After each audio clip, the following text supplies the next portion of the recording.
हालांकि Jason Statham ने पहल बार किसी फिल्म में बालों के साथ एक्टिंग की थी, जो कई दर्शकों के लिए थोड़ा अजीब लग सकता था, क्योंकि लोग उन्हें हमेशा गंजे लुक में ही देखते आए थे। लेकिन उनकी यही नई बदलती हुई स्टाइल दर्शकों को एक अलग तरह का जेसन दिखाती है। फिल्म की कहानी बहुत रोमांचक है, प्लॉट काफी उलझा हुआ है और अंत में जबरदस्त ट्विस्ट भी है। फ्लैशबैक और टुकड़ों में बंटी कहानी ने कई दर्शकों को कंफ्यूज कर दिया, यहाँ तक कि कुछ लोगों को शुरुआत में समझ ही नहीं आया कि हो क्या रहा है। आज हम इसी रोमांचक सस्पेंस फिल्म को आसान और सीधे क्रम में समझेंगे, ताकि हर किसी को कहानी क्लियर हो सके। जेसन एक माफिया गैंग का बड़ा आदमी है, जिसके गुर्गे उसकी हर परेशानी का हल निकालते रहे हैं। लेकिन उसका दुश्मन एक कृतघ्न आदमी निकलता है। वो एक शर्त जीतने के लिए जेसन के भाई के परिवार का अपहरण करवाता है और जेसन को ब्लैकमेल करता है कि वो उसकी बात माने। जेसन मजबूरी में मान भी लेता है। शर्त जीतने के बाद भी वो आदमी अपने कर्ज से मुकर जाता है और जेसन का मजाक उड़ाता है। जेसन शुरू में चुप रहता है और माहौल थोड़ी देर के लिए शांत दिखता है, लेकिन जब उसके गुर्गे भी हंसने लगते हैं तो जेसन आपा खो देता है और गुस्से में उस आदमी के एक साथी के पैर में गोली मार देता है। इसके बाद वहाँ जमकर गोलीबारी होती है। जेसन को गिरफ्तार कर लिया जाता है और उसे 7 साल की जेल हो जाती है, लेकिन वो अपने भाई के परिवार को बचाने के लिए कुछ भी कबूल नहीं करता। माफिया सरगना को उम्मीद होती है कि रिहाई के बाद जेसन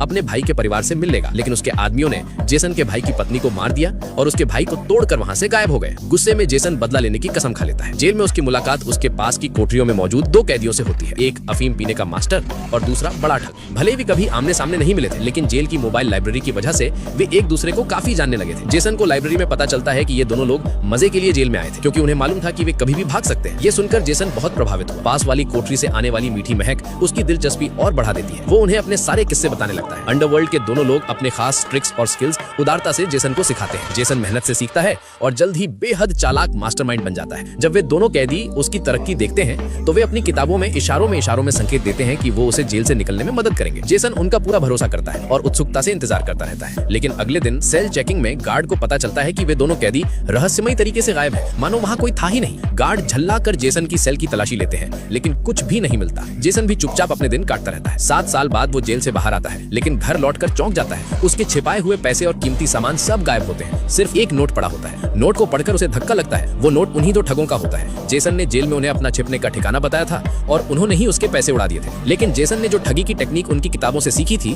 वो काम आ जाती है। वो कसिनो में दनादन पैसे जीतने लगता है, लेकिन आराम की जिंदगी जीने के बजाय वो अपने दुश्मन माफिया सरगना के पास जा पहुंचता है। वो सीधे सरगना के कसिनो जाता है, लेकिन सरगना को चुनौती देने के बजाय वो उसके गैंग के सबसे कमजोर आदमी को चुनता है। जेसन को पूरा भरोसा होता है कि सरगना इस चाल में फंस जाएगा। जैसे ही जेसन बोलता है, सरगना शर्त हार जाता है और उसके सारे पैसे जेसन के हाथ लग जाते हैं। सरगना गुस्से से तड़क पड़ता है और जेसन को मारने पर उतारू हो जाता है। जैसे ही जेसन बाहर निकलने लगता है, एक मोटा आदमी उसे रोक लेता है। जेसन उसका कार्ड लेता है और अपने साथी के साथ जाने लगता है, लेकिन जेसन को क्लॉस्ट्रोफोबिया है, इसीलिए वो लिफ्ट में नहीं जाता और सीढ़ियों से नीचे जाने का फैसला करता है। लेकिन जैसे ही वो नीचे उतरने वाला होता है, उसकी दिल की हालत अचानक बिगड़ जाती है